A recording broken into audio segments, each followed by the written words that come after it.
Tannery সহ ৫ শতাধিক শিল্প কলকারখানার বর্জ্য।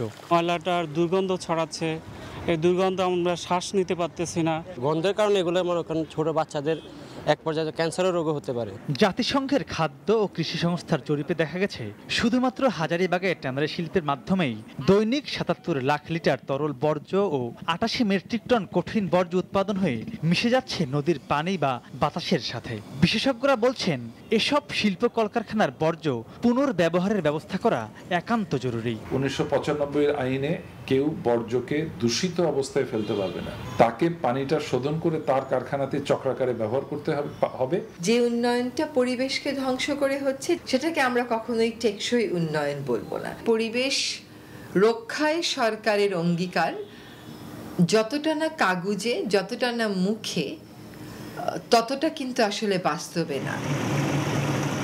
তবে পরিবেশ ঝুঁকিতে থাকা বাংলাদেশকে রক্ষায় সবার আগে জনসচেতনতার উপর গুরুত্ব দিলেন পরিবেশ ও বনমন্ত্রী। এরপরে তো সরকারের হাতে একটাই বিকল্প থাকবে, সেটা হলো আপনার কলকারখানা বন্ধ করে দেওয়া। সেটা তো কোনো সমস্যার সমাধান নয়। মানুষ সৃষ্টি করতেছে, তো এই মানুষগুলিকে সচেতন করতে হবে। বিশেষজ্ঞরা বলছেন আজ অবধি দেশের বড় বড় শিল্প কলকারখানাগুলো শিল্পায়ন বা নগরায়নে যতটুকু অবদান রেখেছে তার চেয়ে তাদের বর্জ্য ও বিষাক্ত পানির মাধ্যমে পরিবেশ দূষণে বেশি ভূমিকা পালন করেছে।